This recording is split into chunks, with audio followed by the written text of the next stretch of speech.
J'ai le grand plaisir de vous présenter Alumini Ross. Vous la connaissez bien sûr, mais voilà, il faut donner quelques détails de sa carrière.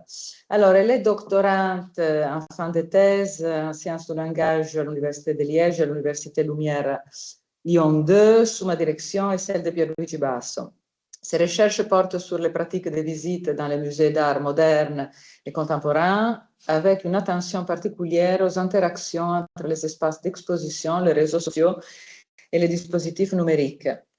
Depuis 2016, elle étudie donc depuis son master, elle étudie les propositions muséales et les comportements des publics du Centre Pompidou, du MoMA, de la Tate Modern, du Malba, de Buenos Aires et du Museo Reina Sofia de Madrid. Son travail mobilise la sémiotique contemporaine, post-structuraliste en particulier, la linguistique interactionnelle et l'anthropologie linguistique, afin d'étudier les pratiques physico-numériques des visites, à savoir les comportements in situ et les images circulant sur Instagram. Elle a enseigné la sémiotique visuelle, la sémiotique des arts, les études curatoriales, la communication numérique des musées, les marchés de l'art à Buenos Aires et à Paris.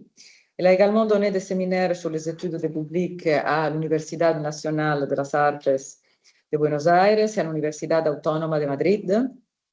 Ses travaux ont été présentés dans plusieurs congrès internationaux, on l'a rencontré là-bas, de sémiotique et publiés en français, en espagnol et en anglais. J'ai même mis un t-shirt qui accompagne son intervention et le fait qu'il y a des amis argentins qui nous écoutent. Voilà. Pasaron cosas. Pasaron cosas. Des choses. À toi la parole. Merci beaucoup, Maria-Julia, j'ai chronomètre. Merci beaucoup, Pam, pour cette invitation super importante. Je dois avouer que j'étais super stressée pour la première fois. Donc, c'est un grand plaisir d'être là et surtout d'être dans cette nouvelle salle. J'ai beaucoup. Bon, merci aussi aux gens qui sont en distanciel. Aujourd'hui, je vais présenter cette intervention qui s'occupe justement d'étudier comment on produit et visite des expositions à l'ère algorithmique, en me concentrant sur les stéréotypes curatoriaux et les registres comportementaux du public. Alors, ces dernières années, les débats autour de l'intelligence artificielle générative dans les domaines artistiques s'est principalement concentré sur deux questions. D'une part, les statuts artistiques des projets coproduits avec ces technologies. D'autre part, les possibles remplacements de certaines fonctions traditionnellement associées aux humains, telles que la créativité ou encore les jugements curatoriaux. Je n'ai plus de réseau. Mais nous, on continue de voir. Hein? Ah, ok, mais je ne peux pas passer. Non, vous ne voyez pas. Ça va être un peu retardé, ne t'inquiète pas. Voilà. Je connais désormais, mais je ne m'inquiète pas. Cependant, l'usage de l'intelligence artificielle générative n'introduit pas une rupture radicale dans l'histoire de l'art contemporain. Il intensifie plutôt une opération qui lui était déjà constitutive, sa dimension métacritique. Autrement dit, ces dispositifs prolongent les expérimentations menées par les artistes depuis la seconde moitié du XXe siècle en accentuant la capacité du domaine de l'art à interroger ses propres conditions de production, de légitimation et de réception. C'est pourquoi je voudrais déplacer les centres du débat et plutôt que de demander ce que l'intelligence artificielle peut faire dans les domaines de l'art, je propose de demander ce qu'elle permet au domaine artistique d'observer de lui-même lorsqu'il intègre ces pratiques productives, curatoriales et institutionnelles.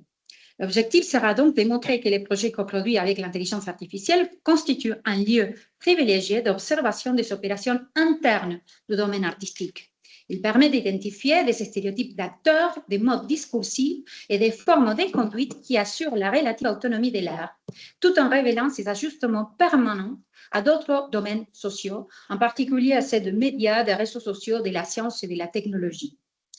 Dans cette perspective, j'articulerai les apports de la sémiotique contemporaine, notamment ceux d'Eliseo Oberon pour l'analyse des visites muséales et de Pierluigi Basso Fossali pour l'analyse du domaine de l'art, avec ceux de l'anthropologie linguistique, en particulier la notion de registre des stéréotypes proposée par Asif Agha, déjà mobilisée lors du séminaire. J'analyserai deux corpus de projets coproduits avec l'intelligence artificielle. D'une part, 3 expérimentations dans lesquelles ces modèles jouent le rôle de commissaires d'exposition. Et d'autre part, 2 installations exposées à MoMA et à Tate Modern entre 2021 et 2023, appelées Unsupervised de Refik Anadol et In Love with the World de Annika G. Chaque corpus d'analyse rend visible les processus d'enregistrement décrits par AGA. Les premières permettent d'observer la manière dont certains répertoires de registres sont reconnus, reproduits et attribués à des stéréotypes des commissaires d'exposition par les modèles d'AI.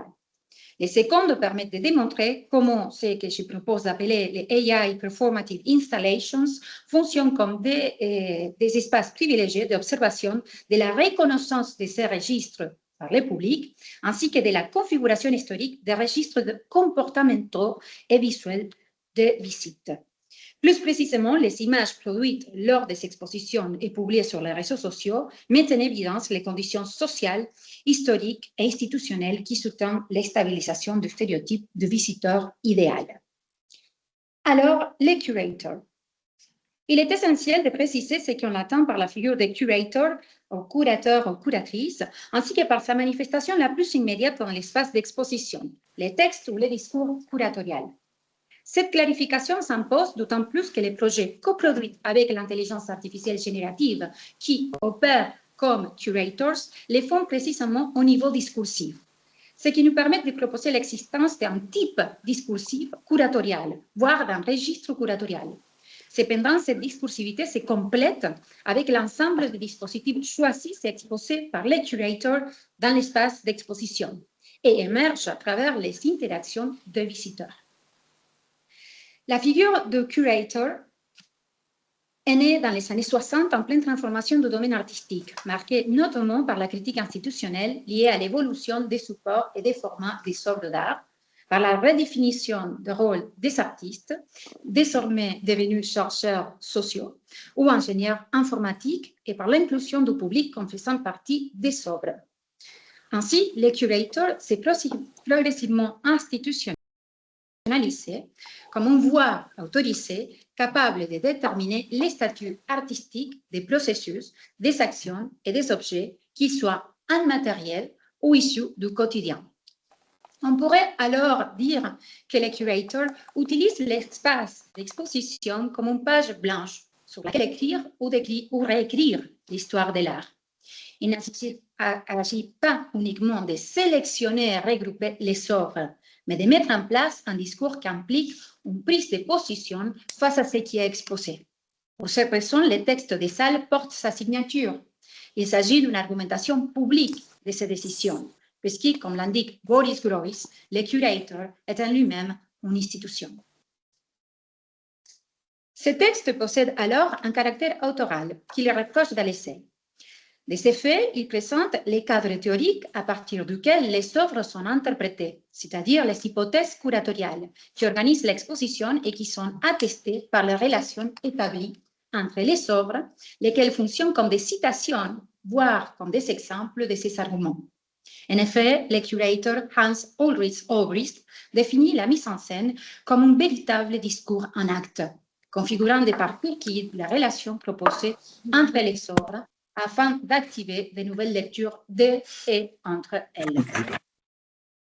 Au fil des décennies, ces textes ont acquis des formes discursives reconnaissables. Par exemple, le recours à des questions rhétoriques intégrées afin de réduire l'asymétrie assumée entre les commissaires et le public, ou à des citations de certains auteurs qui changent selon les époques, comme Foucault ou Benjamin, afin de s'adresser à des connaisseurs.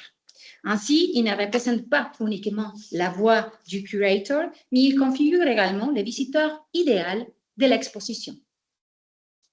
La pratique curatoriale, comme l'explique Marcelo Pacheco, peut ainsi intégrer une dimension autoréflexive où les commissariats deviennent une forme d'écriture politique, articulant positions idéologiques, récits historiques et des conflits symboliques à travers le dispositif d'exposition. Dans cette perspective, la figure de curator a pu fonctionner, et peut encore fonctionner, comme un contrepoint de la spectacularisation de l'art et des musées, même si, comme le soulignent certains auteurs tels que Paul Preciado, on est Víctor García Cancrini, les curators tendent parfois à se transformer en héros de la conceptualisation au service du marketing. Dans ce sens, le commissariat peut également s'aligner sur des logiques du marché, caractérisées par une certaine légèreté discursive ou une adaptation au grand public. C'est précisément dans ce contexte que les AI curators réintroduisent la dimension métacritique de l'art contemporain et rendent visibles les opérations de production, de légitimation et de circulation à travers lesquelles ces acteurs contribuent à définir ce qu'on appelle l'art. En effet, s'ils sont capables de rendre visible les régularités du discours curatorial, c'est précisément parce que ces discours circulent ou s'inscrivent dans un domaine des pratiques, des valeurs et des contrats historiquement stabilisés. Il faut donc déplacer légèrement l'analyse de la figure du curator vers les domaines qui rendent cette figure possible et reconnaissable comme telle, les domaines de l'art. Lorsque je parle du domaine de l'art, je m'appuie sur la conceptualisation proposée par Pierluigi Basso-Fossali dans son œuvre Il dominio dell'arte, qui définit les domaines sociaux comme des cadres anthropologiques articulant valeurs, statuts, institutions et pratiques au sein duquel se stabilisent toujours provisoirement des régimes de sémantisation. Nous comprenons ainsi par domaine de l'art l'ensemble des lieux, des pratiques, des modalités de jouissance institutionnelle, une relation esthétique particulière entre les spectateurs et l'œuvre, ainsi qu'un éventail de genres et de formats expressifs. Ensemble, toujours en redéfinition, qui à un moment donné, à un moment historique donné, délimite socialement ce qui est considéré comme l'art, comment il se produit, se vit et se valorise. Les domaines artistiques se caractérisent ainsi par la centralité attribuée à l'expérience perceptive ou affective. Les contacts avec l'œuvre d'art ne se réduisent pas à comprendre ce qui est exposé, mais consistent à vivre une forme singulière d'apparition sensible qui requiert de la coopération du corps et de l'imagination du spectateur. Je cite Basso. Cela implique la mise en œuvre d'un contrat communicationnel qui structure cette expérience en instaurant un régime de jouissance fondé sur une forme de confiance accordée, dans notre cas, par le visiteur à la proposition du curator, c'est-à-dire sur la volonté de suivre les récits qui organisent son parcours. Dans les cas des expositions d'art contemporain, cela donne lieu à des contrats et à des accords de visite issus de la négociation entre ce qui est proposé par l'exposition et ce que les visiteurs font. Visiter une exposition impliquerait donc une interpénétration entre l'expérience perceptive du sujet et la matérialité du discours curatorial, c'est-à-dire l'espace, les œuvres et les dispositifs d'exposition. Et ces faits de ces rencontres deviennent observables dans les comportements corporels, gestuels et verbaux du public. Or, ces comportements sont déjà traversés par des formes de stabilisation et d'institutionnalisation sociale, toujours en tension et en négociation. Les commissariats opèrent précisément dans cet écart entre la production et la reconnaissance des propositions architecturelles, artistiques et institutionnelles. En effet, les pratiques associées à la figure du curator entrent constamment en tension avec celles des visiteurs, puisque les sujets apportent avec eux des pratiques issues d'autres domaines sociaux, mais aussi de leur propre expérience en tant que système psychique, en reprenant la notion de Niklas Luhmann. En effet, Basso reprend la théorie des systèmes développée par les sociologues qui leur permettent de comprendre comment le domaine de l'art construit son autonomie à travers sa différenciation vis-à-vis d'autres domaines sociaux, tel que celui que je propose d'appeler les domaines médiatiques. Toutefois, ces différents domaines coexistent parfois pacifiquement et dans d'autres cas, entrent au contraire en tension et en conflit. En ce sens, la proposition de Basso-Fossali rejoint celle d'Eliseo Oberon qui, lorsqu'il reprend son étude sur des visites au Centre Pompidou dans la sémiosis sociale 2, mobilise également la théorie luhmannienne afin de comprendre ce qu'il nomme l'écart constitutif entre les conditions de production et de reconnaissance du discours. Selon Oberon, l'espace muséal est conçu comme un réseau de renvois spatio-temporels actualisé par les corps de visiteurs qui activent à travers ces conduites les indices du discours institutionnel et ou curatorial. Reprenant la théorie des systèmes, l'écart entre la production muséale et les pratiques réalisées par le public sera serait donc expliqué comme la interpénétration entre systèmes qu'il appelle socio-individuels et socio-institutionnels. Véron, comme Vaso-Fossali, s'appuie sur la notion de re-entry de l'humain pour postuler que les actions des sujets sont réintégrées dans les systèmes sociaux, mais sur la forme d'une différence produisant l'ajustement du système. En termes de Vaso, il s'agit d'étudier l'espace d'exposition organisé par le discours curatorial comme un circuit liminal, où interagissent les circuits internes, ce que nous venons d'appeler systèmes socio-individuels, et les circuits externes, les systèmes socio-institutionnels. En s'interprétant mutuellement, ces circuits permettent la transformation de l'expérience d'exposition et par conséquent la reconfiguration du domaine artistique. Inversement, à travers la visite, le sujet est aussi transformé. Les travaux de Véron et de Vaso-Fossali ont montré que la stabilisation des comportements de visite émerge de la négociation permanente entre ce que les musées proposent et ce que les visiteurs font, toujours fondée sur des contrats et des accords historiquement configurés et socialement reconnus. En reprenant le terme d'Asif Aga, mobilisé pendant les séminaires, il s'agit alors d'étudier la formation, la stabilisation et l'institutionnalisation des registres, définis comme des social regularities par lesquels certaines configurations sémiotiques, à la fois linguistiques et non linguistiques, en viennent être reconnues comme des indices stéréotypiques des types d'acteurs, d'activités, de relations interpersonnelles au sein du domaine socio-spécifique, donnant lieu, dans notre cas, à des stéréotypes de visiteurs et de curators. Du point de vue méthodologique, étudier la consolidation des registres nécessite une approche ethnographique, multimodale et interactionnelle, permettant de saisir la culture comme un processus dynamique dont les configurations se renouvellent constamment, bien qu'il y ait des rythmes différenciés selon les domaines à travers l'activité humaine. Elle implique également de prendre en compte la dimension historique et culturelle participant à l'émergence des registres étudiés. Il s'agit donc d'étudier deux approches complémentaires, celle de la socialisation des registres, centrée sur les interactions sociales, et celle de leur réplication attentive aux pratiques et aux institutions qui en assurent la stabilisation. L'analyse des registres à partir des interactions sociales, des pratiques et des institutions renvoie ainsi à la perspective circuitaire de Vaso-Fossali. L'interaction de l'individu, circuit interne dans l'espace social, circuit liminal, sur des déterminations institutionnelles, circuits externes qui sont historiques, mais qui se transforment également au cours de l'interaction à travers l'opération de re-entry. Dans cette perspective, la proposition d'Aga coïncide avec celle de Vaso-Fossali-Véron, qui prend en compte l'activation du discours in situ et in vivo en analysant les niveaux matériels, perceptifs, énonciatifs, institutionnels et socio-historiques, ainsi qu'intertextuels qui participent aux interactions. Pour cette raison, je propose, et je l'applique, d'analyser les projets co-créés avec l'intelligence artificielle générative, tant dans leur instance productive que réceptive, à travers une mise à jour de dispositifs ethnosémiotiques conçus par Véron pour l'étude du Centre Pompidou, en l'ajustant aux technologies contemporaines et en les combinant avec les apports de l'anthropologie linguistique. On pourra les décrire plus tard si nécessaire. De cette manière, tandis que l'étude du commissariat assisté par les modèles d'AI constitue une instance privilégiée à partir de laquelle observer la manière dont le domaine artistique réfléchit à ses propres pratiques, les interactions du public avec les AI installations permettent d'analyser comment ces pratiques s'actualisent, se négocient et se sédimentent. Aga désigne ces processus comme l'enregistrement, qui renvoie à la fois à la stabilisation des comportements sociaux et à une dynamique dans laquelle se négocient des identités et des rôles.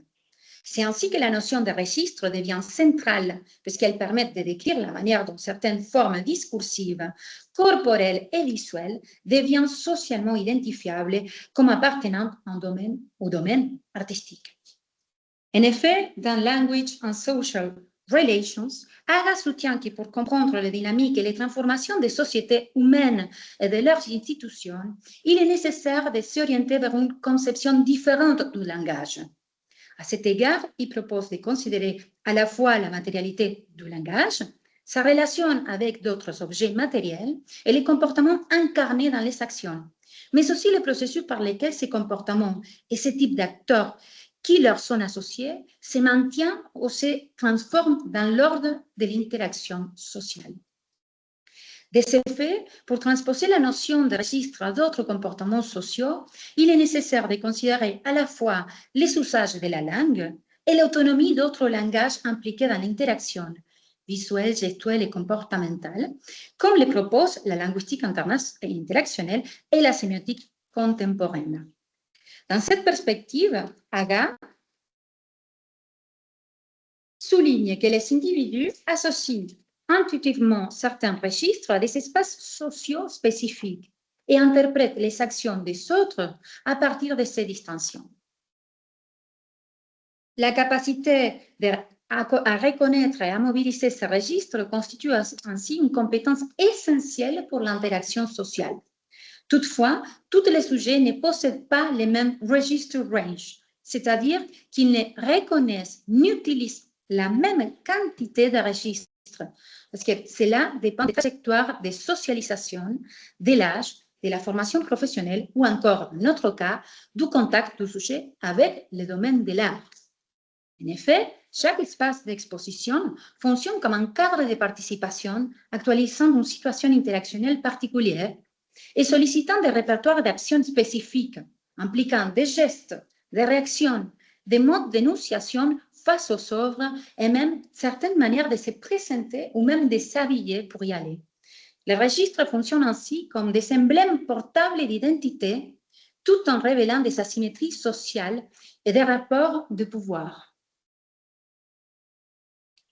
Comme l'explique Aga, les usagers de la langue recourent fréquemment à des étiquettes métalinguistiques pour décrire les différences entre les formes discursives et les connecter à des effets pragmatiques réalisables. Dans les cas des expositions, les sujets familiarisés avec les répertoires curatorial utilisent ces étiquettes comme très contemporains ou même très modernes et peuvent reconnaître des types d'expériences proposées selon les types d'exposition, une rétrospective, une collective ou monographique, les types d'institutions, un musée d'art contemporain, une fondation, une collection privée, ou encore les types de biennales, Venice, Documenta, Münster, et mettre ainsi en place les actions qu'ils doivent y réaliser.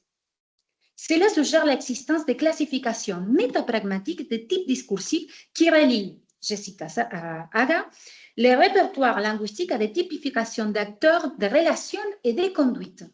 Ce type de liaison implique une image de l'énonciateur, dans ce cas celle du commissaire, la relation entre l'énonciateur et ses interlocuteurs, par exemple symétrique ou asymétrique, ainsi que les types de pratiques sociales impliquées, observables dans les comportements de visites sollicitées, par exemple lire les textes des salles avant ou après, prendre morceau de l'œuvre, etc.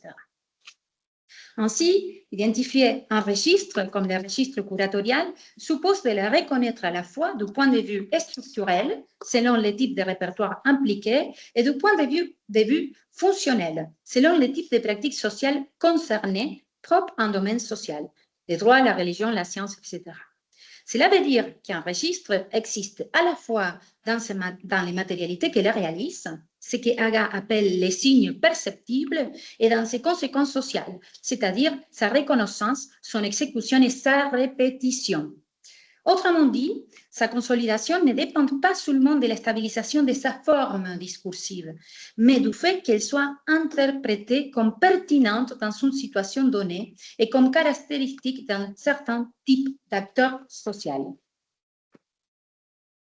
Dans ce sens, les registres sont indissociables de ce qu'Aga appelle les stéréotypes d'indexicalité et des stéréotypes métapragmatiques qui fonctionnent comme des opérateurs de typification permettant la reconnaissance des figures sociales telles que les commissaires, l'expert, l'amateur ou encore l'instagrammeur qui est aussi dans l'espace d'exposition. Ainsi, tandis que les stéréotypes métapragmatiques constituent des modèles réflexifs des comportements interpersonnels, les stéréotypes d'indexicalité produisent des lectures de la situation sociale de l'interaction. Précisément, Les comportements des visiteurs résultant de l'interaction avec les textes curatoriaux et l'ensemble des dispositifs installés dans l'exposition peuvent être rapprochés à l'unité minimale sur laquelle travaillent les anthropologues linguistes, les metapragmatic typifications, c'est-à-dire des actions de typification portant sur la dimension pragmatique des types discursifs. L'enjeu consiste alors à identifier les régularités sociales perceptibles publiquement, lesquelles ne constituent pas seulement les indices utiles à l'analyse, mais une condition même de l'existence sociale des registres. C'est dans cette perspective que cette approche rejoint l'hypothèse centrale de la théorie de la discursivité sociale développée par Eliseo Verón et plus précisément son application dans ses travaux de terrain consacrés à l'étude des comportements des visiteurs. La stabilisation des pratiques sociales y est appréhendée à partir de l'analyse de la matérialisation du discours institutionnel en paquet de matières signifiantes dont les supports peuvent être multiples, incluant les dispositifs médiatiques visant à structurer les actions de manière plus ou moins stable et homogène, ainsi que les corps de visiteurs, qui rendent observable l'émergence du musée à travers leur interaction dans, avec et à travers l'espace d'exposition. Les fonctionnements du corps comme opérateur discursif apparaissent ainsi déterminants pour comprendre les dynamiques de consolidation, de stabilisation et d'institutionnalisation des pratiques au sein desquelles les dispositifs médiatiques jouent un rôle central. Ce que Verón appelle dispositifs correspond à ce que Haga nomme comme des artefacts, lesquels opèrent comme médiateurs des interactions sociales. Ces artefacts, qu'il s'agit de livres, de médias électroniques ou d'art, rendent possible l'identification, la circulation, la transmission et la persistance des registres au sein des populations en constante transformation. On peut ainsi conclure que la formation d'un registre est un modèle réflexif des comportements qui évalue un répertoire sémiotique ou un ensemble de répertoires comme approprié à des types spécifiques de conduite, tels que ceux propres de la pratique sociale donnée, à des classifications de personnes dont il s'agit de la conduite et, par conséquent, des rôles performables, persona, identities, ainsi qu'aux relations entre eux. Les répertoires d'un registre sont souvent liés à des systèmes de styles de parole et à des accompagnements non linguistiques tels que les habits, qui constituent des styles sémiotiques plus larges, je cite Haga toujours, y comprendre les cas particuliers que Weber appelle un style de vie. En effet, comme d'autres modèles culturels, les registres constituent des formations historiques soumises à des processus permanents de valorisation et de transformation, impliquant à chaque phase de leur existence une population d'individus, par exemple un groupe démographique, familiarisés avec les modèles culturels en question. Les limites de ces domaines peuvent, chez Haga, évoluer dans le temps ou demeurer relativement stables en fonction des institutions qui rendent possible la compétence en registre, c'est-à-dire l'école, les musées, etc. Et même la famille qui joue un rôle essentiel. Cette dimension évolutive de registre implique, du point de vue méthodologique, d'étudier le registre à partir de 3 dimensions: la territoriale, énonciative et scientifique. On connaît déjà 2, il nous reste l'annonciative, et selon la définition d'Haga, l'énoncé articule l'interprétation des signes perceptibles avec la situation sociale de l'usage de la langue, laquelle est elle-même informée par des conditions historiques et institutionnelles orientant les pratiques linguistiques. De cette manière, les registres peuvent être également envisagés comme des formes d'articulation entre les espaces de médiation définis par Basso Fossali. Dans cette perspective, les registres ne révèlent pas exclusivement de l'espace linguistique, mais opèrent de manière transversale, à la fois ascendante et descendante dans les schémas.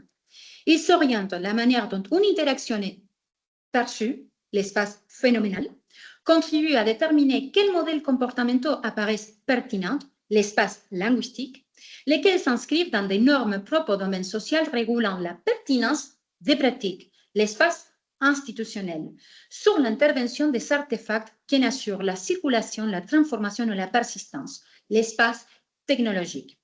Dans ce cadre, les stéréotypes rendent possible les passages entre les différents niveaux en assurant une certaine stabilité interprétative sans pour autant exclure ni la variation ni les conflits. Je propose donc d'appliquer et d'approfondir cette perspective à partir des deux corpus de projets coproduits par l'intelligence artificielle. D'une part, les projets curatoriaux et l'autre part, les projets artistiques.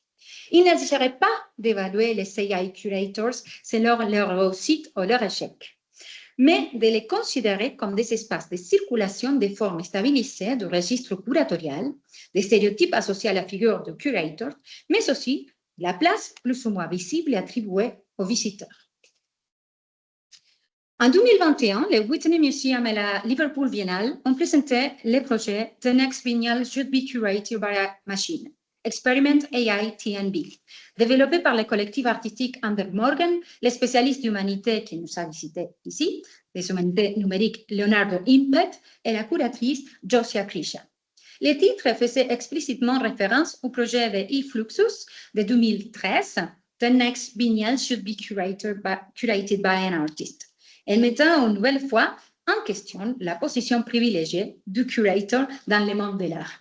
Selon les textes publiés sur le site web du Whitney Museum, le projet reimagines the future of curating in the light of artificial intelligence as a self-learning human-machine system. Le dispositif encore disponible repose sur un système capable de recombiner des corpus textuels issus de deux institutions avec d'autres sources. Il génère alors des biographies des artistes, des textes curatoriaux et des critiques dans une recombination potentiellement infinie. Ces flux discursifs, déployés sur la forme d'interface interactive, fonctionnent comme une sorte de laboratoire où se vont avoir les opérations fondamentales du commissariat. Sélectionner, combiner, relier, interpréter. Mais surtout, il rend visible la dimension répétitive et reproductible de ces opérations. Les textes produits apparaissaient immédiatement reconnaissables comme curatoriaux de Biennale, en raison de leur conformité à des formes déjà stabilisées. Cependant, le Whitney se focalise principalement sur la capacité de la machine. Together, this textual and graphic universe of biennials narrate and visualize the impossible, absurd endeavor of an AI to curate on the basis of what it had learned from sources compiled by people and human understanding of art. Néanmoins, pour que ce flux discursif se déploie effectivement, il dépend de l'action de l'utilisateur. Celui-ci doit sélectionner des images, naviguer dans l'interface, construire son propre parcours. On voit apparaître ici une question importante. Si le dispositif met en scène la production curatoriale, il introduit en même temps une forme de participation du visiteur qui devient coproducteur du parcours. Pourtant, cette dimension reste peu thématisée, car les institutions continuent de privilégier une réflexion centrée sur la figure du commissariat et sur les capacités de la machine. Ce décalage est particulièrement visible quand on visite l'onglet « How it works », où le projet est présenté de la manière suivante.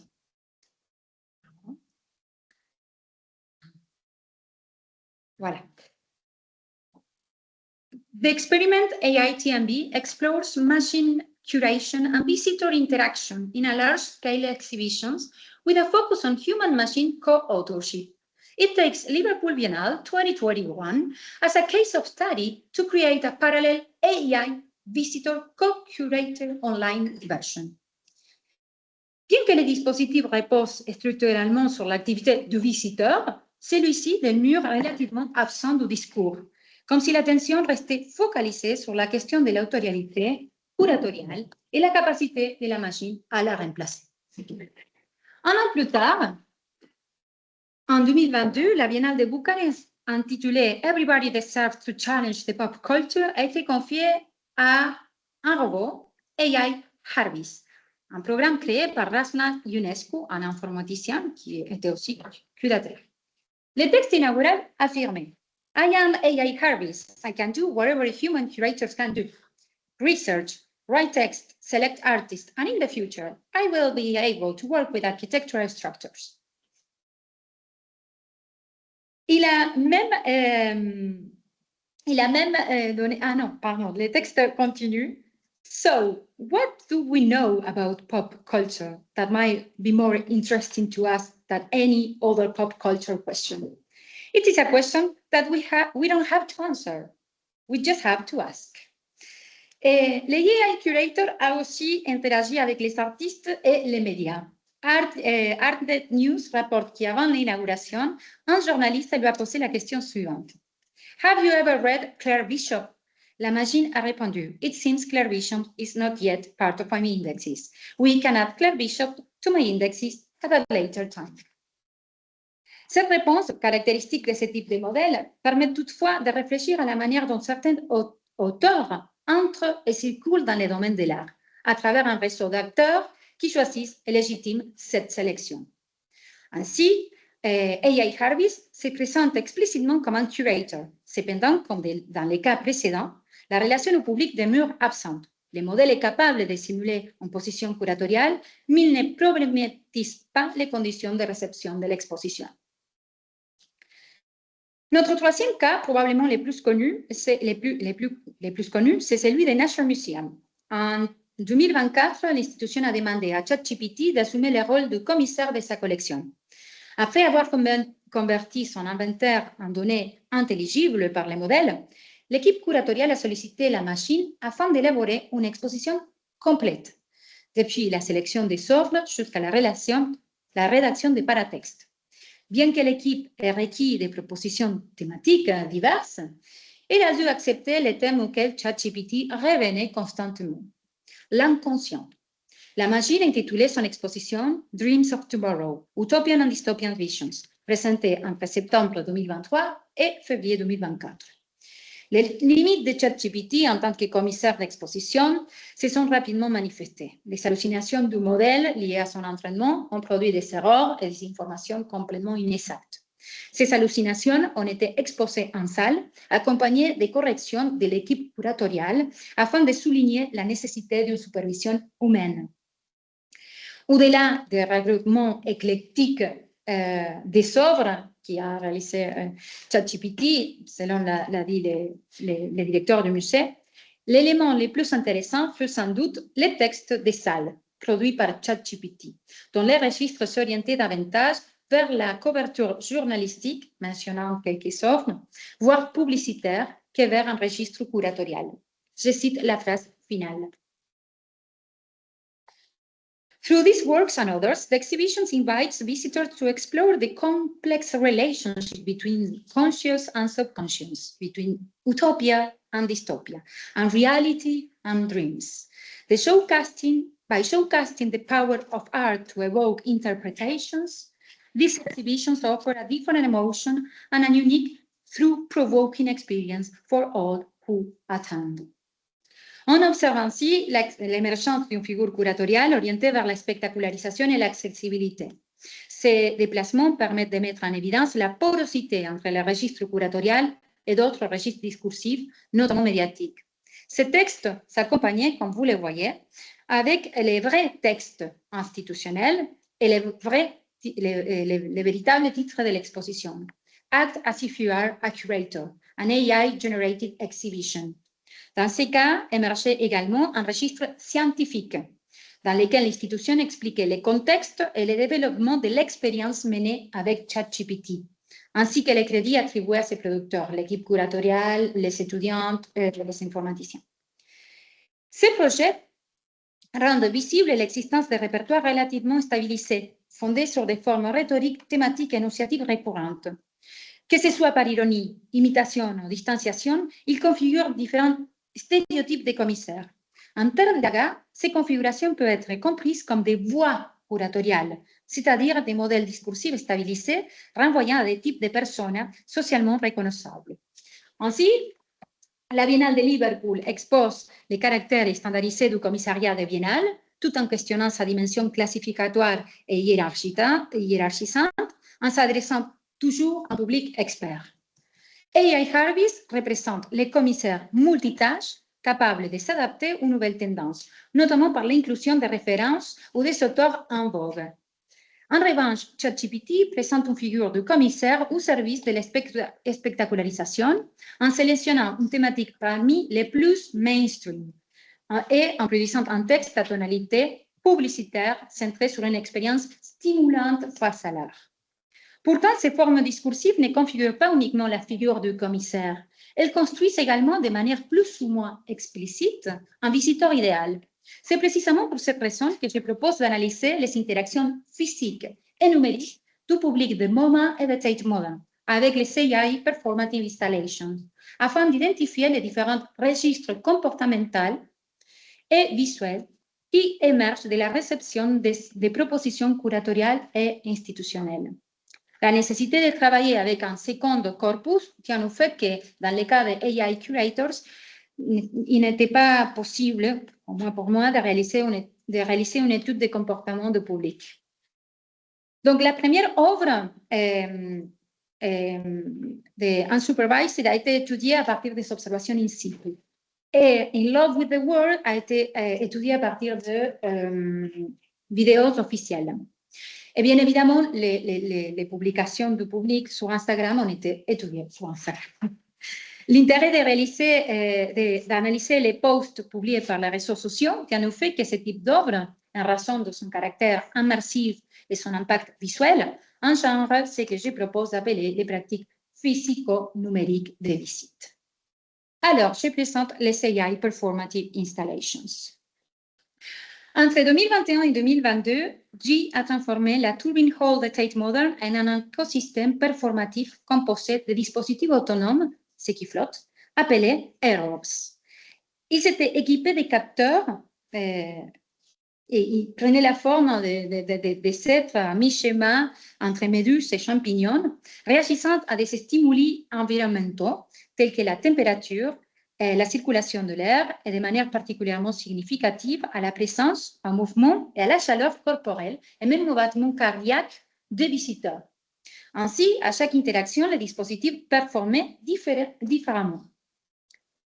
Anadol, quant à lui, a entraîné un modèle d'apprentissage automatique à partir des données de la collection du MoMA, où il a présenté son installation entre 2022 et 2023. Le résultat prenait la forme d'une projection à grande échelle simulant un white cube, un cube blanc, ouverte, duquel émergeaient les flux visuels en transformation constante. L'œuvre réagissait à des variables environnementales telles que la lumière, les sons, les mouvements du public et les conditions climatiques extérieures.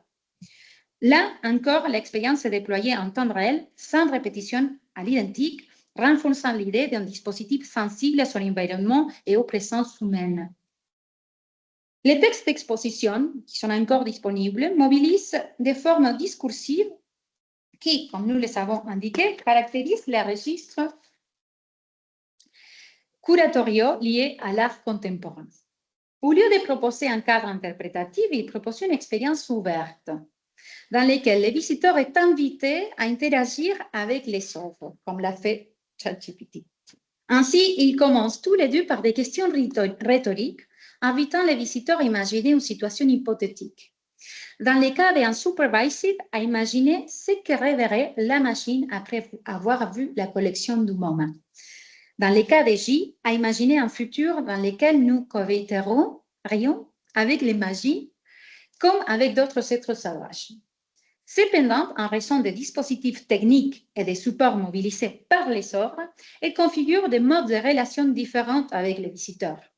Un supervised privilégie une expérience immersive et contemplative fondée sur la spectacularisation audiovisuelle, tandis qu'In Love with the World construit une relation corporelle et environnementale, intégrant les visiteurs dans un écosystème partagé entre les humains, les magies et l'espace.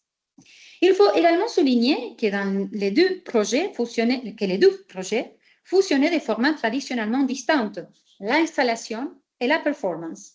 Toutefois, ce n'étaient pas les artistes qui performaient, mais des dispositifs techniques entraînés à agir de manière autonome en relation avec cet environnement human Space. Malgré cette convergence des formes, les visiteurs ont mobilisé des modèles comportementaux distincts dans chaque cas, ce qui confirme que les registres de visite ne dépendent pas uniquement des propriétés formelles des œuvres et non plus des textes curatoriaux qui les accompagnent, mais aussi des dispositifs d'exposition et des cadres interactionnels dans lesquels elles s'inscrivent. À la Tate Modern, face à l'œuvre de Guy, les visiteurs ont partagé des comportements propres à une œuvre relationnelle. Je prends le terme de Nicolas Bourriot. Courir, sauter, s'allonger sur les machines et partager une expérience corporelle collective. Au moment, en revanche, face à un supervised, ils sont activés des registres typiques de l'appréciation audiovisuelle. S'asseoir face à la projection, contempler l'image un moment, puis s'en aller, reproduisant ainsi des formes de réception stabilisées dans d'autres types d'œuvres audiovisuelles. Ces différences exigent de prendre en considération l'espace architectural, la grande turbine hall et le main hall, ainsi que l'ensemble des dispositifs d'exposition, les textes curatoriaux, bien évidemment, mais aussi les styles institutionnels des musées qui les accueillent. Dans l'espace d'art contemporain, comme la Tate Modern, le discours curatorial légitime le contact avec les installations à travers l'errance, les jeux, la participation collective, comme forme adéquate de réception, participant ainsi à la stabilisation des registres comportementaux spécifiques. Cependant, au moment, les musées gardent l'autorité du musée moderne. C'est combien? Je sais pas. 10 minutes. Non, mais je finis. Pardon. Cependant, les moments gardent l'autorité du musée moderne et la distance imposée par le White Cube. Ce point est fondamental car au-delà des différences entre MoMA et Tate, le minimalisme paratextuel propre à ce type d'institution semble produire une segmentation des publics, à mon sens, problématique. Pour les publics experts, ces œuvres ouvrent la voie à des réflexions conceptuelles complexes. Pour les visiteurs non spécialisés, en revanche, la spectacularisation visuelle de ce type de projet offre une expérience immersive, ludique et surtout digne d'être partagée sur les réseaux sociaux. Cette segmentation du public est observable plus concrètement dans les comportements physico-numériques, c'est-à-dire dans les actions réalisées dans l'espace d'exposition afin de produire des images ayant pour but la circulation sur les réseaux sociaux. Dans le cas d'Anadol, l'installation a circulé sur les réseaux sociaux sur des registres visuels similaires à ceux mobilisés par les visiteurs Instagrammeurs face à des peintures ou des sculptures. Vous les voyez, sont des images de l'œuvre ou des visiteurs en train de la regarder, prise de dos. À Tate Modern, en revanche, il a prédominé la logique de la photographie souvenir, c'est-à-dire centrée sur l'expérience affective et personnelle. Photos avec la famille, photos des enfants, photos en couple, photos entre amis, ainsi que la photographie d'amateurs, cherchant des cadrages capables d'intégrer le public, l'architecture et les dispositifs flottants, comme vous les voyez ici. De cette manière, l'espace d'exposition fonctionne comme un cadre participatif au sein duquel émergent, se stabilisent et s'actualisent des registres comportementaux socialement reconnus. Il n'est cependant plus le seul. L'espace numérique coexiste désormais comme un cadre participatif intervenant à l'intérieur même du musée. Ainsi, l'intégration généralisée du téléphone mobile comme dispositif d'accès aux réseaux sociaux dans l'espace d'exposition active au sein du domaine artistique des modèles comportementaux propres au domaine médiatique, produisant ainsi une hybridation des registres entre domaines. Cette dynamique confirme ce qui souligne Basso Fossali. Les domaines de l'art tendent à être saisis comme une dimension anthropologique stabilisée, bien qu'avec des lisières effrangées et des connexions ainsi prégnantes avec d'autres domaines adjacents. Autrement dit, la stabilisation des registres propres au domaine artistique n'implique jamais sa clôture, mais suppose au contraire, je reprends les termes de Fossali, mais chez Luhmann, découplage permanent avec les domaines voisins. Ici, les domaines médiatiques, dont les cadres participatifs pénètrent et reconfigurent l'expérience avec l'art, les curateurs et les institutions. J'arrive alors à mes conclusions. On peut alors revenir à l'hypothèse initiale. Les projets co-créés avec l'intelligence artificielle générative rendent visibles les opérations par lesquelles les domaines artistiques s'observent, se stabilisent et reconfigurent ses pratiques. Alors que les AI curators rendent visibles les stéréotypes discursifs du commissariat, les AI performative installations mettent en évidence la manière dont les visiteurs mobilisent des répertoires préalablement stabilisés, qui leur indiquent non seulement comment interagir avec l'œuvre, mais aussi comment la photographier et la publier sur Instagram, en fonction du type d'institution dans laquelle ils se trouvent. Ainsi, les comportements des visiteurs, tant dans l'espace physique que dans l'espace numérique, donnent à voir un processus historique au cours duquel se sont progressivement consolidées des figures, voire des stéréotypes, du commissaire d'exposition et du visiteur idéal, ainsi que de leurs bonnes pratiques de visite, toujours définies en contraste avec celles considérées comme aberrantes. C'est précisément à travers la circulation des images et la répétition de ces pratiques physico-numériques que les comportements des visiteurs peuvent être analysés comme une opération de re-entry. Les actions initialement imprévues mais répétées dans le temps sont progressivement sélectionnées, reconnues et réintégrées dans le répertoire du domaine artistique.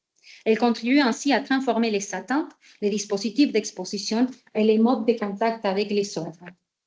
Dans cette perspective, les projets coproduits avec l'intelligence artificielle générative apparaissent comme des révélateurs particulièrement puissants de cette dynamique. Ils permettent d'observer que les visiteurs ne sont pas seulement les destinataires des expositions. Ils en deviennent également des opérateurs de la transformation de l'espace d'exposition, participant activement à la reconfiguration des registres de visite et plus largement du domaine artistique lui-même. Merci.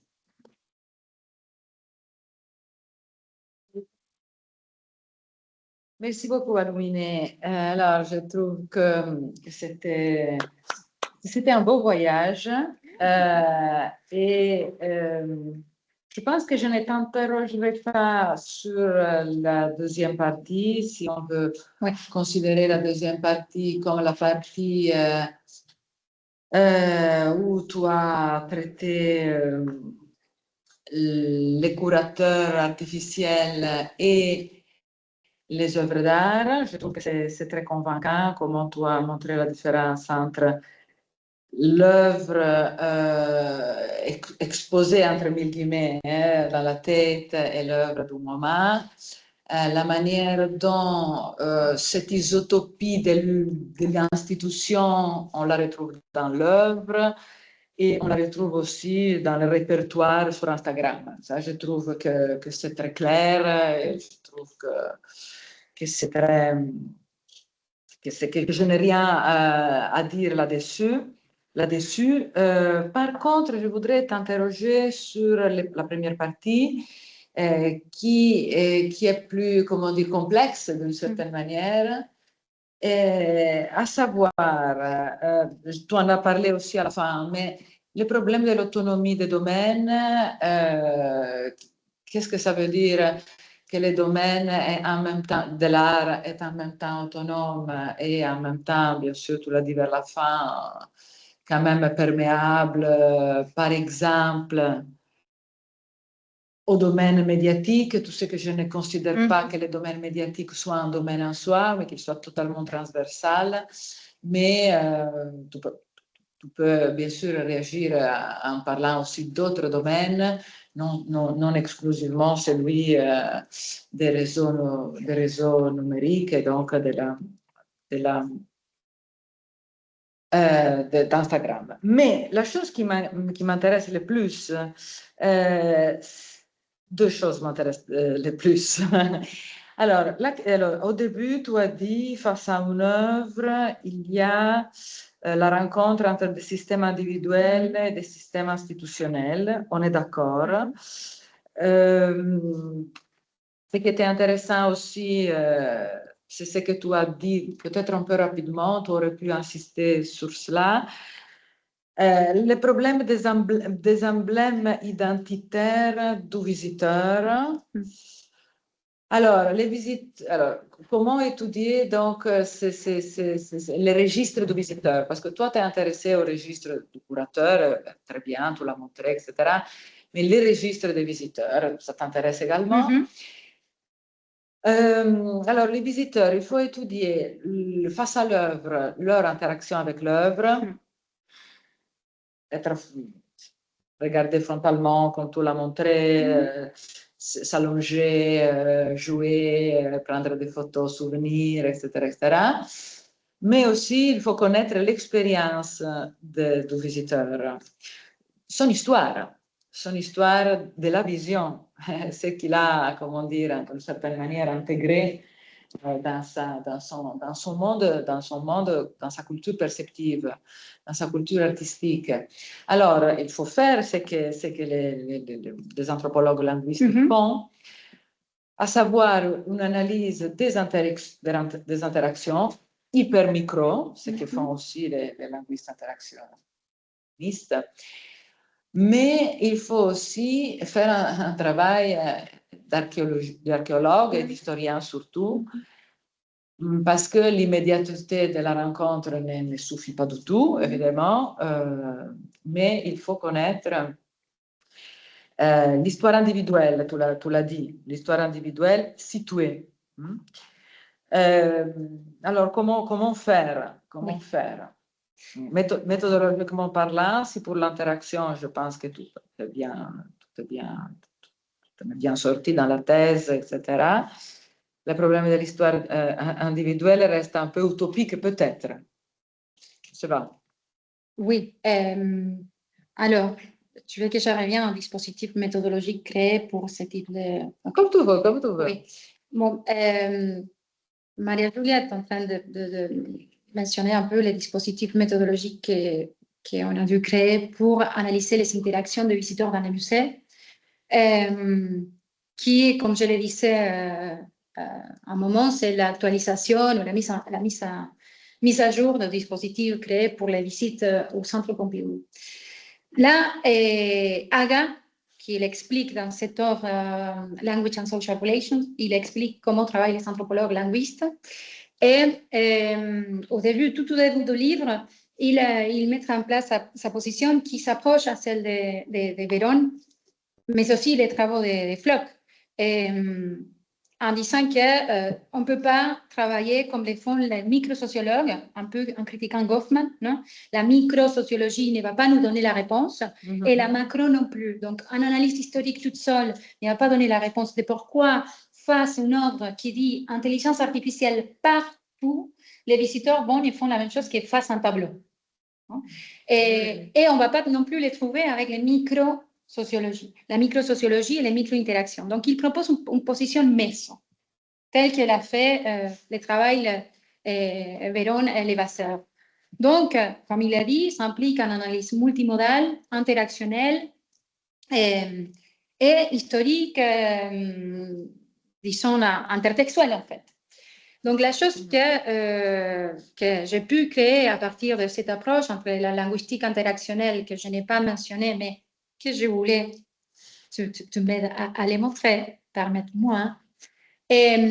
Parce que là, en fait, j'ai préparé une chose qui était trop longue. Et faisant des parcours qui propose Maria Giulia depuis plus de 10 ans entre la relation entre la sémiotique contemporaine et la linguistique interactionnelle, d'abord à partir de l'œuvre de Charles Goodwin, qui est liée à le travail de Fontani et la théorie de la praxis énonciative. On a commencé à incorporer la notion d'espace interactionnel de la linguistique interactionnelle. Donc, cela veut dire qu'il faut analyser les interactions de visiteurs dans l'espace à travers des approches multimodales qui nous permettent de créer un dispositif qui nous montre comment il s'agit avec et à travers l'espace. Le problème, c'est que, encore une fois, ça reste dehors, ce que dit Maria Giulia, la biographie de visiteurs. Cela nous fait revenir à la proposition initiale de Véron au Centre Pompidou, qui était créée avec un caméra qui était extérieur, la délimitation des trajectoires des visiteurs et après des entretiens. Donc, on a dû, bien évidemment, revenir aux entretiens. Et pas pour ces deux cas-là, mais pour les cas des interactions, on doit faire des entretiens. J'en ai fait 50 dans chaque musée. Et demandant d'un côté les relations du public avec l'institution en particulier, combien de fois ils ont visité les centres Pompidou, connaissent qui viennent, etc. Et de manière générale, comment ils se comportent quand ils visitent des musées. Mais aussi s'ils utilisent les réseaux sociaux, qu'est-ce qu'ils font avec les réseaux sociaux, etc. On a découvert que les gens ne considèrent pas WhatsApp comme réseau social, Oui. comme une rede sociale. Et tout le monde utilise WhatsApp dans l'espace d'exposition et les fait circuler de manière individuelle parce que quelque chose de l'espace muséal ou d'exposition le fait penser à quelqu'un d'autre. Donc, cela revient au niveau de l'histoire du musée, de l'histoire des expositions, et alors, les niveaux macro. Et alors, on doit revenir à l'expérience de visite comme une expérience de socialisation.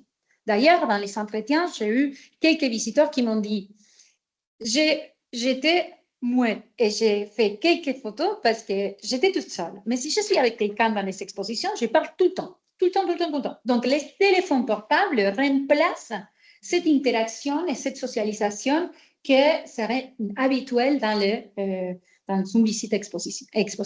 Donc, alors, c'est pour ça qu'il faut travailler de manière circuitaire, comme les propose Basso Posali, parce qu'on passe tout le temps du niveau interne de visiteur face à l'œuvre, visiteur face à l'espace, du visiteur avec les dispositifs, mais en même temps, c'est un niveau liminaire, donc c'est interactionnel.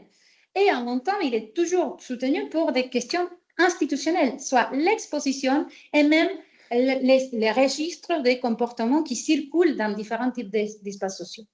Alors, pourquoi je parle des pratiques physico-numériques? Parce que finalement, l'existence du téléphone portable, comme le dit Aga, mais aussi plusieurs sémioticiens, ils ont fait émerger et stabiliser des pratiques qui maintenant, désormais, sont super reconnaissables.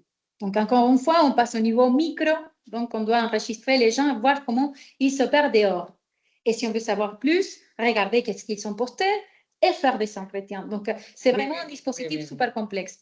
Mais l'histoire des pratiques... Parce que la prise photographique peut faire comprendre, à mon avis, mieux que l'entretien, la manière dont l'histoire perceptive du visiteur, du sujet, s'exprime dans les regards photographiques sur une nouvelle œuvre. Oui. Même si c'est beaucoup plus implicite, c'est beaucoup plus difficile à étudier que quand quelqu'un te répond à une interview, évidemment. Oui.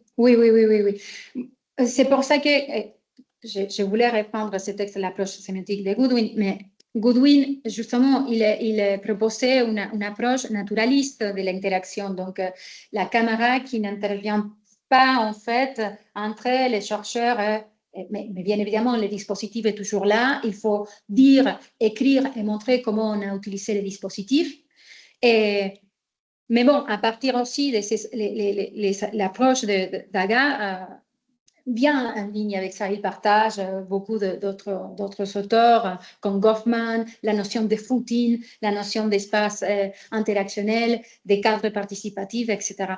Donc, en fait, méthodologiquement, c'est toujours, les dispositifs qu'on a fait, c'est la prise de l'interaction de point de vue extérieur avec une caméra à 360 degrés qui prend l'interaction totale, une caméra qui est placée dans la poitrine avec un harnais de visiteurs, comme ça on voit l'espace et l'utilisation du téléphone mobile.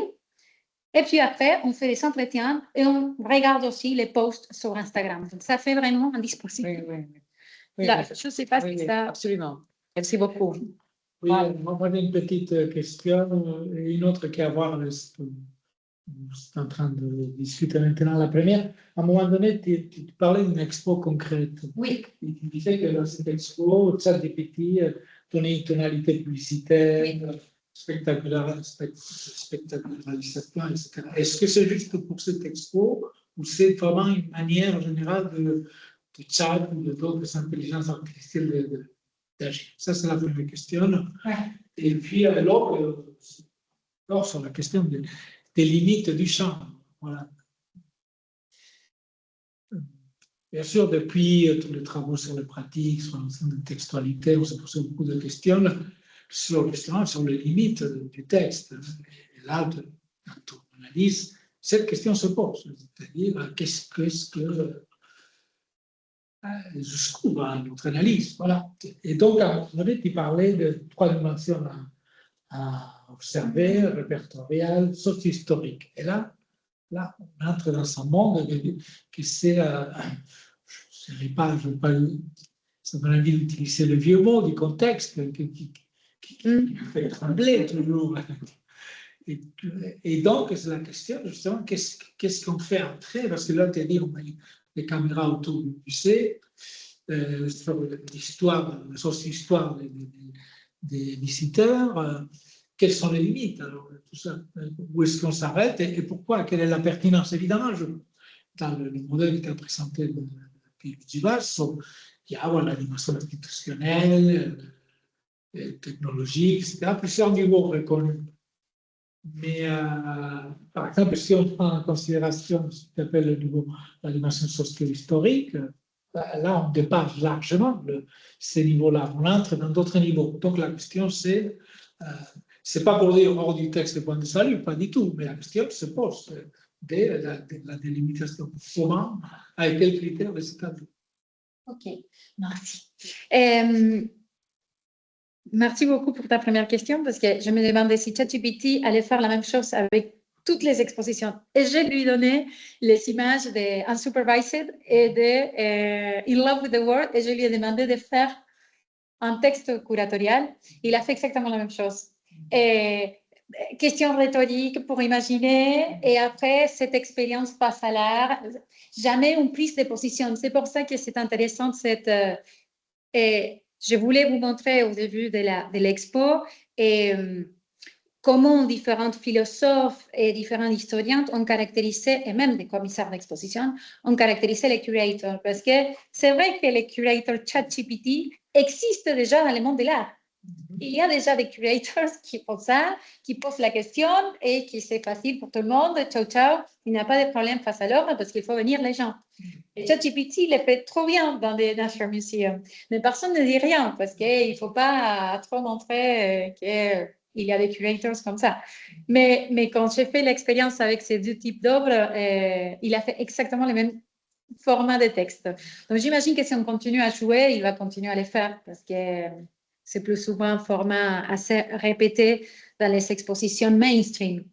Et sur les limites de la recherche, bon, c'est pas moi qui l'ai dit, mais il y a un texte très beau que je ne me rappelle plus le titre, de Lorenza Mondada, qui est une linguiste anthropologue, qui dit justement que les problèmes de pratique et les pratiques les plus difficiles sont celles-là, celles qui se déroulent dans l'espace, c'est comment on établit les corpus, comment on coupe, on avance.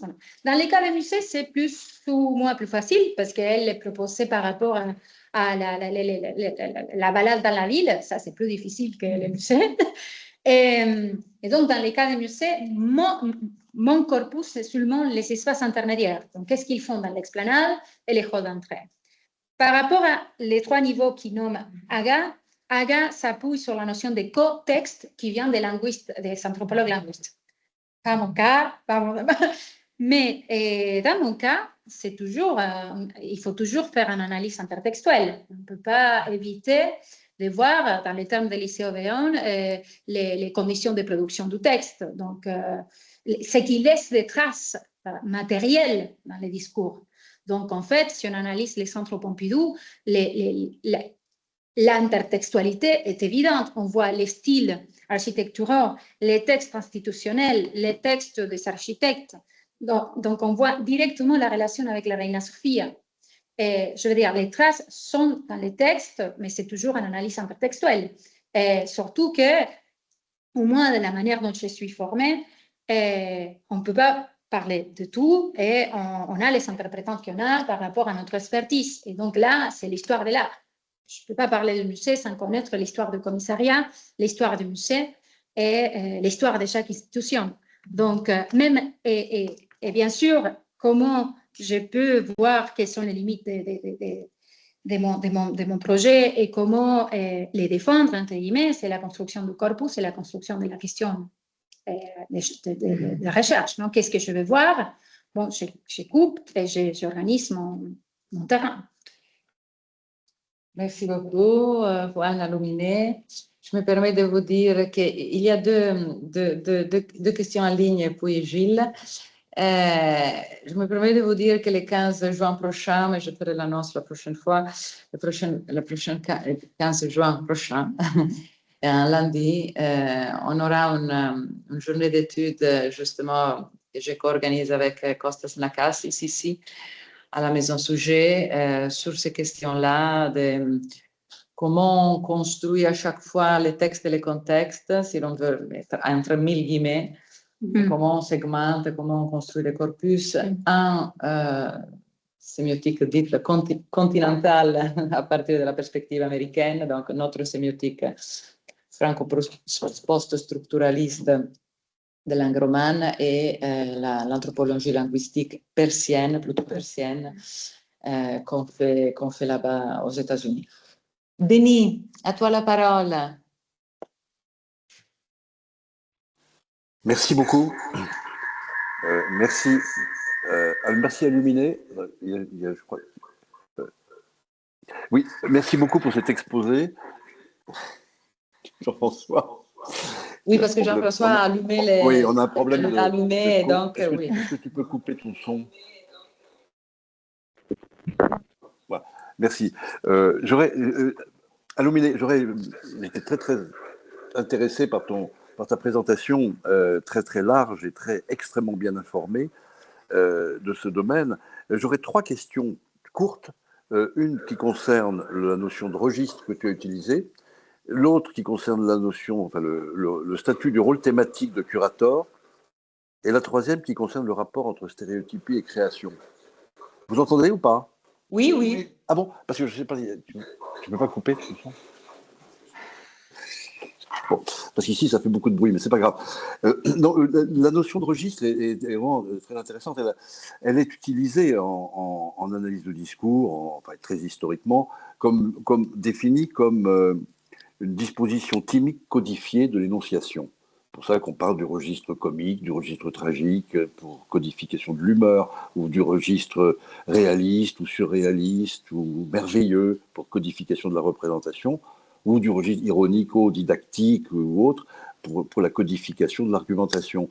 Est-ce que la notion de registre que tu utilises et telle que tu l'as définie correspond, quelle est la corrélation que tu établirais entre la notion de registre telle que tu l'utilises et l'exploites et cette définition traditionnelle, au fond, de disposition, d'attitude thymique du sujet face à son environnement, on pourrait dire, hein, une sorte de et culturellement codifié. Ça, c'est la première question. La deuxième question, c'est sur le rôle thématique du curator. Moi, je ne crois pas que tu l'aies cité, mais je pensais invariablement à la relation entre le rôle du curator participant actif de la création avec le rôle du DJ en musique. Est-ce que tu fais une relation entre les deux et comment d'une certaine manière, un rôle technique devient un rôle artistique? Comment il devient une sorte de contributeur, voire même de maître d'œuvre de la construction artistique?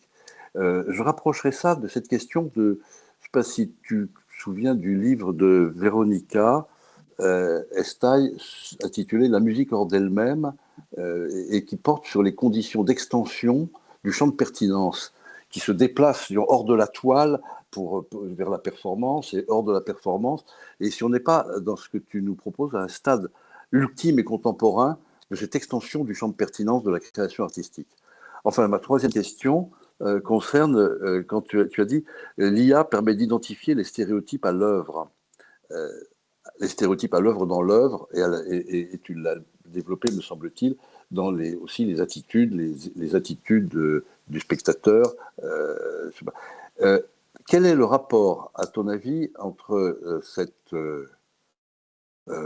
comment dirais-je, mise en scène de la stéréotypie latente et la création elle-même, qui est généralement considérée comme le propre de l'art? Voilà mes 3 questions.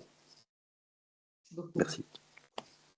Alors, si la notion de registre pourrait être la même entre la linguistique, l'anthropologie linguistique et l'analyse du discours, définie comme ça, comme tu viens de le dire, on peut dire oui, mais méthodologiquement, non. Parce que la manière dont travaillent les linguistes, les anthropologues linguistes, n'est pas forcément la même. Il faut toujours avoir tenir en compte l'interaction sociale. Ils ne travaillent pas avec les textes écrits comme en analyse. Oui, pas seulement, je veux dire. Ils travaillent vraiment sur place. Donc, ils regardent comment les gens... et surtout, l'unité minimale, comme il le dit, sont cette étiquette métapragmatique qui lie une manière de dire avec un acteur social reconnaissable. Oui, Et donc, oui, c'est tout à fait différent que différence. si on dit disposition de l'attitude du sujet face à son entourage, oui, mais en analyse du discours, on ne fait pas ce travail. Là, c'est vraiment interactionnel. Et donc, cela implique des travaux de terrain, de l'observation de ces individus, etc. Donc, Jean-François, tous les coups une seconde, on va te donner la parole tout à l'heure, tu pourras rouvrir ton micro. Sinon c'est un problème pour nous en salle et peut-être pour Denis aussi. Oh, parfait. Ah non, c'est Aluminé qui a coupé ton micro. OK. Pardon, Jean-François. Je coupe mon micro, d'accord? Mais nous avons déjà coupé les micros de Jean-François, donc c'est parfait. Tu peux rester comme ça. Donc, la deuxième question par rapport à Curator DJ. C'est une question qui s'est commencée à poser vers 2010, quand la figure de Curator était déjà super installée, même dans d'autres pays comme au Canada ou en Argentine, bien évidemment dans les mondes anglo-saxons. On a des formations universitaires en Curator. Moi, j'ai un master en commissariat, donc cela existe comme un champ autonome. Et il y a beaucoup de bibliographie par rapport à Curator comme auteur.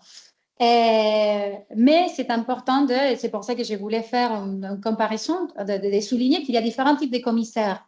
Donc, les commissaires auteurs, c'est celui justement, Obrist, qui est un des, et Zimmerman, qui sont les curateurs les plus importants de l'histoire. When Attitude Became Forms, qui était l'exposition qui a donné l'émergence, la naissance au commissaire d'exposition. Là, c'était un commissaire d'exposition qui avait une hypothèse qu'il devait démontrer dans l'espace et il appelait beaucoup d'artistes pour travailler dans un espace donné. C'est pour ça qu'on ne peut pas comprendre la figure du curator sans analyser la transformation du domaine de l'art, justement parce qu'il vient avec la transformation des formats artistiques. Et ça s'installe surtout avec l'émergence et l'institutionnalisation ou la mise en valeur de l'installation et du site spécifique comme les formats les plus importants de l'art contemporain. Donc, on a vraiment là une tension et c'est pour ça qu'il y a des projets comme celui de Yves Fluxus qui disait « The next vignette should be curated by an artist ». Parce que finalement, les curators se sont donné la place de l'artiste. Il y avait vraiment une friction. Pour cette raison, on ne peut pas penser qu'il est comme un DJ, parce qu'en fait, là, on peut vraiment le penser plutôt comme le dit Obrist, qui a une hypothèse, c'est vraiment écrire dans l'espace. C'est comme nous, on écrit un article de recherche, on prend les travaux des autres pour soutenir ce qu'on veut démontrer. Et c'est ça qui fait un curator. N'est pas du tout mélanger et faire disparaître complètement la voix des autres. C'est plutôt... Il était aussi comparé comme les chefs d'orchestre, mais ce n'est pas tout à fait la même chose. Mais c'est plus proche qu'un DJ. Si on le veut, c'est plus proche qu'un DJ. Parce qu'il sélectionne des œuvres musicales pour composer un concert. Donc, on peut trouver Mozart, Bach, je ne sais plus. Mais c'est plus proche de là que du DJ. L'idée, ce n'est pas d'effacer la présence des œuvres d'art, mais de les unifier pour activer de nouvelles lectures. Et alors, les stéréotypes et la création, je ne sais pas si j'ai bien compris la question, si c'était la mise en scène de la création par rapport au curator ou par rapport au public.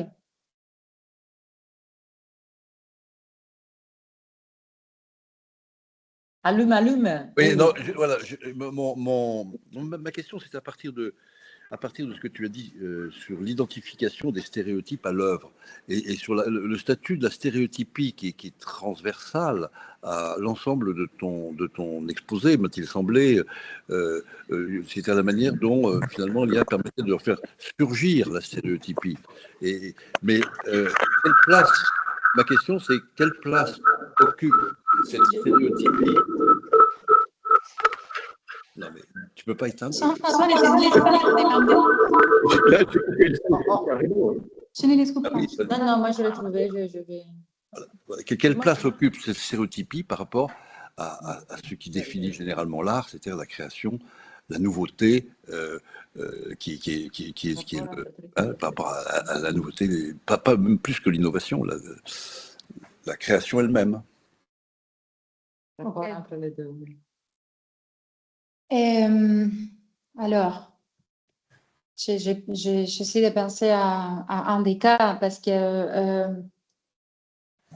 je continue sans être sûre de bien comprendre la question. Parce que dans ces cas, dans les cas des commissaires d'exposition, sont les modèles d'intelligence artificielle générative qui ont créé des commissariats, entre guillemets.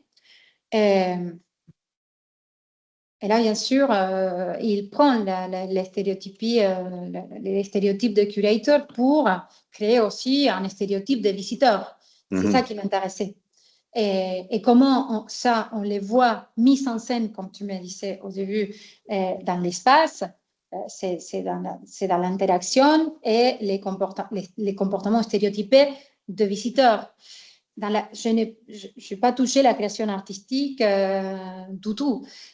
Parce que c'est pas les cas, sont les machines qui reprennent ces stéréotypes. Donc, c'est ça, je ne sais pas si je comprends bien. Oui, mais comment dire, cette reprise des stéréotypes peut produire quelque chose de nouveau, d'innovant, etc., etc.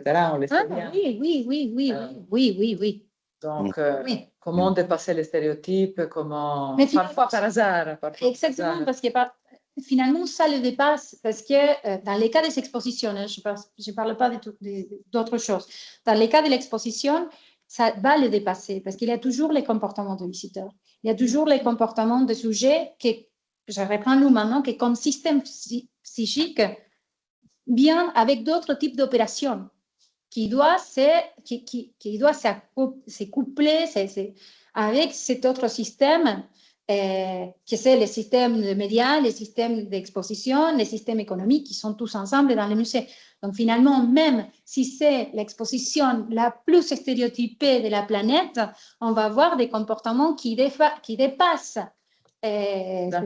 Oui. Donc, c'est pour ça qu'on parle de l'opération de re-entry, parce que peu importe, quand on va à un biennale, c'est pour ça que les étiquettes métalinguistiques qui observent les anthropologues linguistes sont très, très importantes. Quand on va dans une biennale, on voit sortir les experts du monde de l'art en disant oh, c'est très moderne.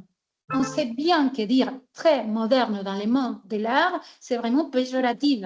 Il n'y a rien de pire que très moderne. Non? Et alors là, même si je veux dire, on reconnaît toujours les stéréotypes, mais on les dépasse en faisant une autre chose. On les parcourt autrement, on ne lit pas les textes, on change finalement cette exposition, parce que la particularité de l'exposition, c'est qu'elle émerge de l'interaction. Ce n'est pas une chose vraiment fixée. Et il faut merci beaucoup. Merci. Comme il faut donner la parole à Jean-François rapidement et toi, tu dois répondre rapidement. Oui. Jean-François, à toi d'ouvrir le micro. Enfin. Ça y est, le micro est ouvert. Maintenant, il faut éteindre. Voilà. Bon, merci à Lumine, c'était très intéressant et ça m'a appris beaucoup de choses. Alors, je vais faire une ou deux remarques. Juste. Non, au contraire. Ah non, Une question. on l'a coupé? La remarque, c'est que ce que j'ai compris au fond du projet d'ensemble, c'est plutôt que ça relève de ce qu'on pourrait dire une étude anthropologique, c'est-à-dire les événements artistiques, c'est quand même comme une tribu dont on analyse les rituels, on analyse les personnages, les fonctions de chacun, etc. etc. La conséquence, c'est que j'ai l'impression que Luminé n'écoute pas, mais je ne sais pas si c'est vrai, je regarde ailleurs. Jean-François, je dois te dire ceci. Malheureusement, on ne comprend pas. Non, non, non, attends-moi, s'il te plaît, Jean-François. Je disais écoute, Jean-François, une seconde. On n'arrive pas à te comprendre parce que un peu étrangère. quelqu'un a touché ici. Dans l'Amazonie, et puis qu'on étudiait leurs rituels, qu'on étudiait les personnages, leurs pratiques. Jean-François, tu m'entends? Et donc, de ce fait. C'est lui qui a du micro. Vous ne m'entendez pas? Oui, oui. Non, non, on l'entend. Vous m'entendez?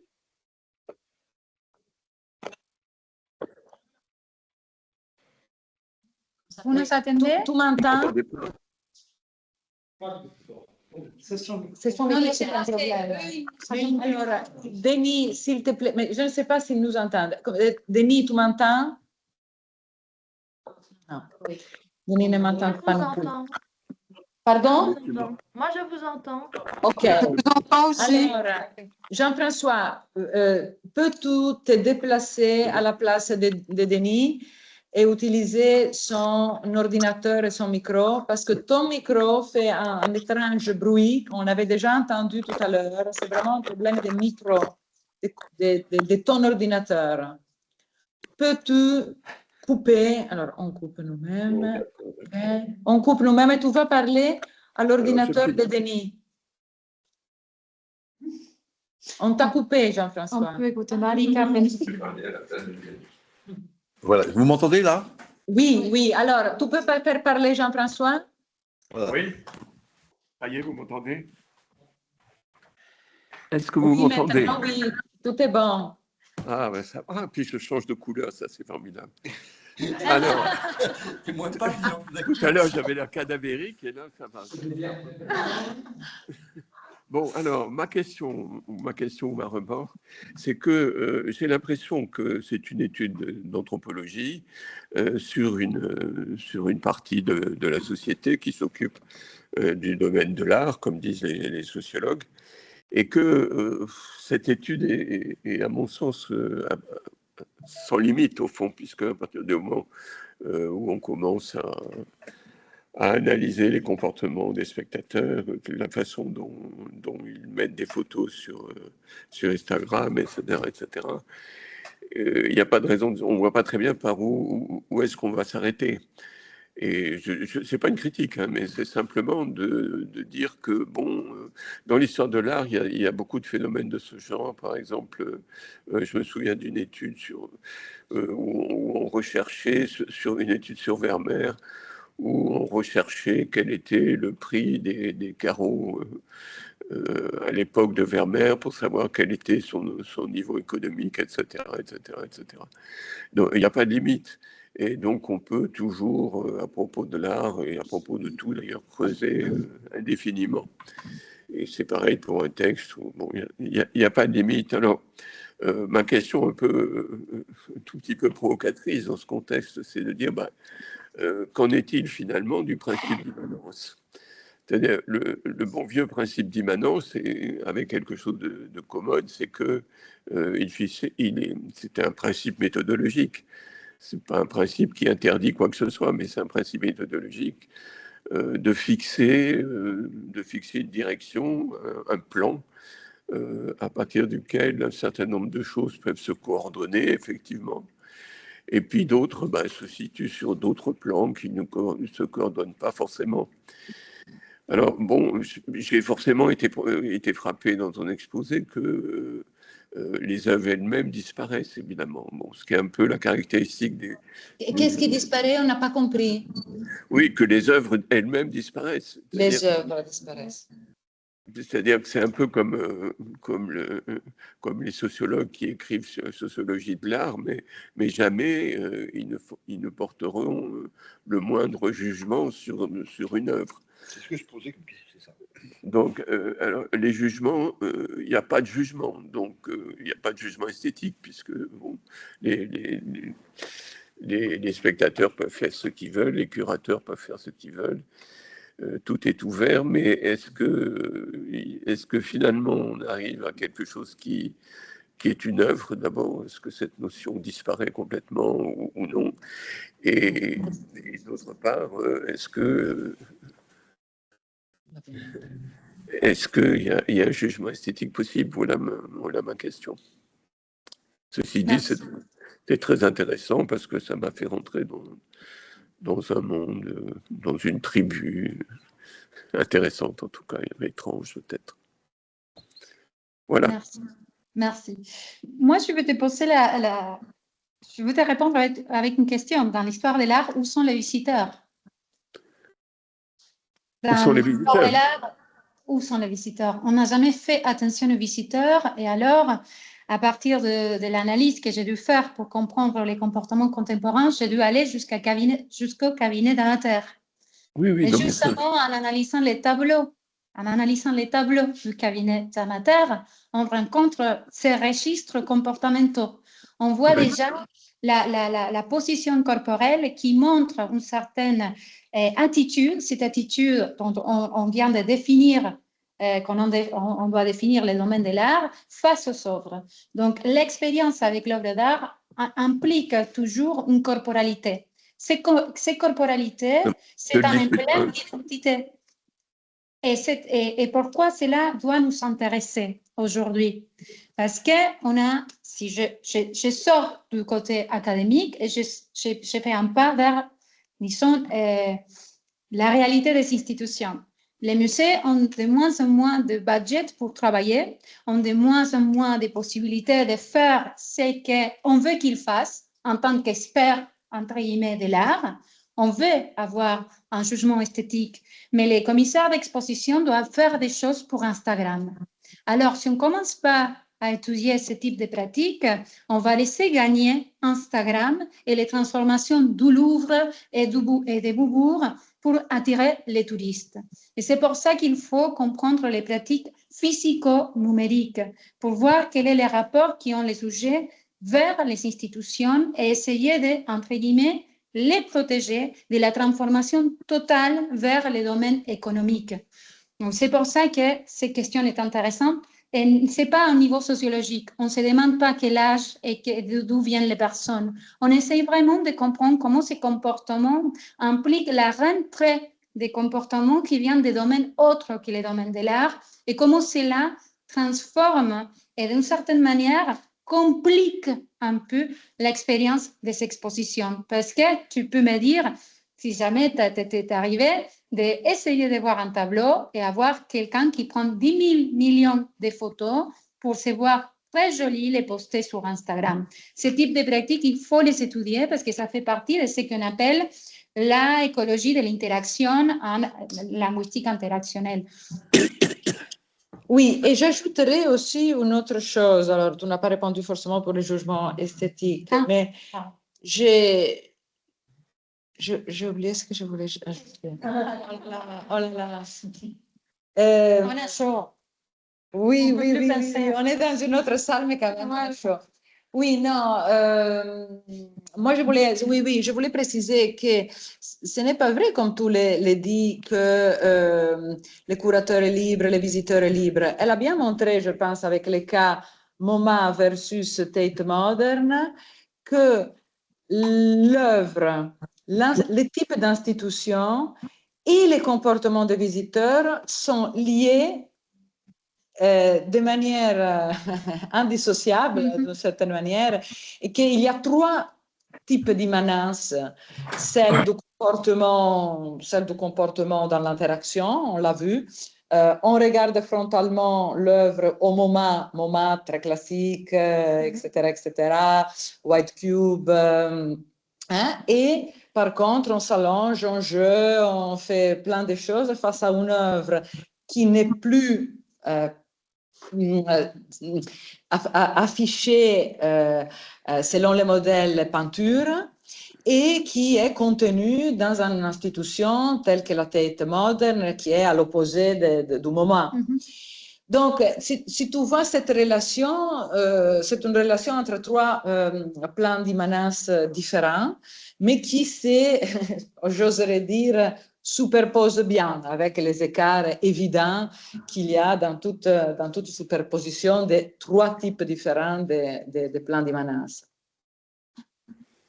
Il y a encore Marika. Marika, tu devrais essayer en tout cas, vraiment rapidement. Merci pour la réponse et c'est éclairant. Merci à toi, Jean-François. Merci beaucoup, Luminet, pour ta communication que j'ai trouvée vraiment très, très riche, très, très passionnante. Merci vraiment.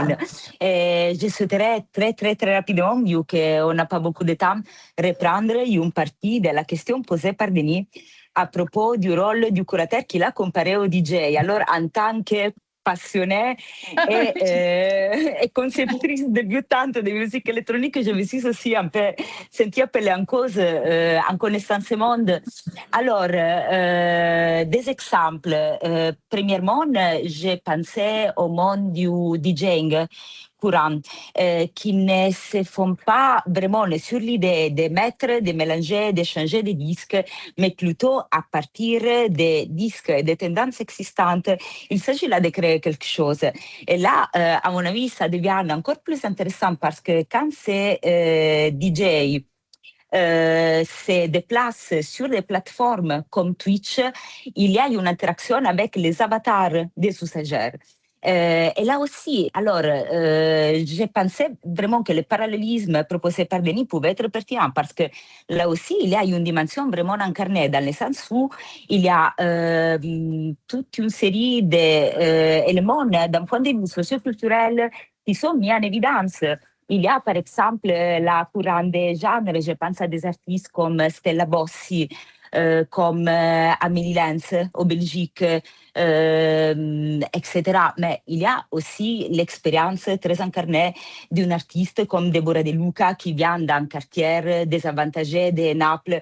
Et alors, à travers la musique, à travers l'interaction avec les avatars des usagers, elle arrive donc à mettre en place une expérience aussi signifiante. Alors, je me demandais si, sur la base de ça, on pourrait penser de comparer. Tu avais parlé du directeur d'orchestre, si j'ai bien compris. Si on peut, disons, établir une petite comparaison. Et merci beaucoup. Merci à toi.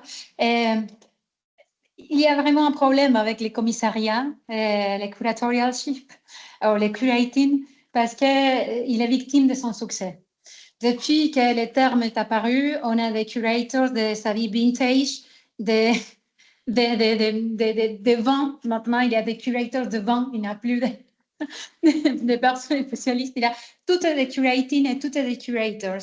Les commissaires d'exposition ou les curateurs est vraiment lié à l'écriture académique et l'écriture de l'histoire de l'art.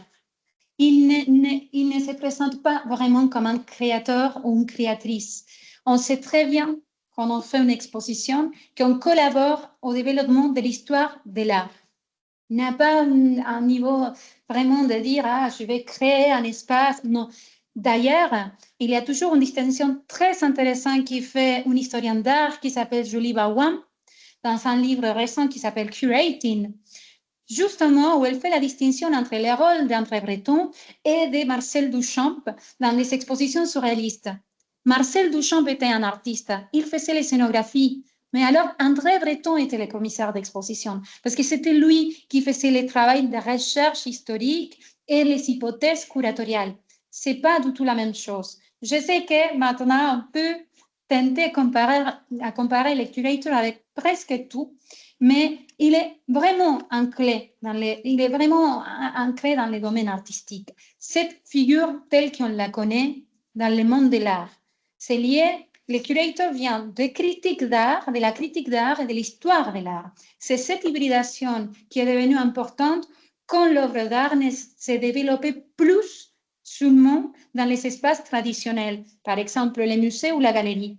On a des exemples comme Yves Klein qui a fait les performances à côté de la scène. On a beaucoup d'expériences qui ont eu besoin d'une personne qui représente l'institution artistique pour dire que ce processus, cette expérience, cette action est une œuvre d'art. Et c'est là où vient le curator.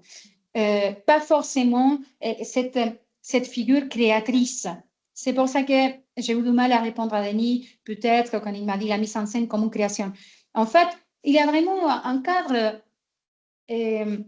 institutionnel très important. Là où les commissaires d'exposition entrent en tension, ce n'est pas avec les rôles des créateurs vraiment, mais avec l'institution, comme le disait Maria Giulia. Il ne peut pas tout faire, mais il doit se présenter comme une institution lui-même et signer ses expositions parce qu'il a eu des cas graves. Par exemple, Paul Preciado a dû démissionner parce qu'il a choisi une œuvre d'art où un artiste, McCarthy, a présenté des couchons qui avaient des relations sexuelles avec la reine d'Espagne. Alors, le musée ne peut pas fermer, mais on peut vider les commissaires d'exposition. Donc, et cette exposition a fait histoire. Donc, et c'est pour ça que c'est très important qui est le commissaire d'exposition de Documenta, qui est le commissaire d'exposition de la Biennale de Venezia. On écrit l'histoire en faisant des expositions. Et c'est un champ, les études commissariales sont un champ d'écriture académique.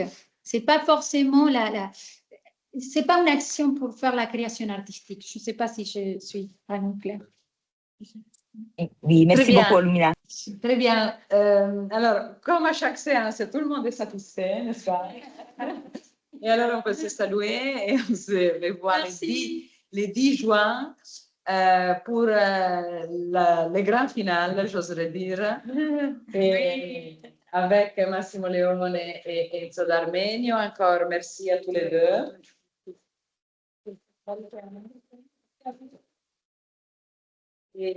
Et à dans 15 jours, dans 14 jours. Ciao, ciao.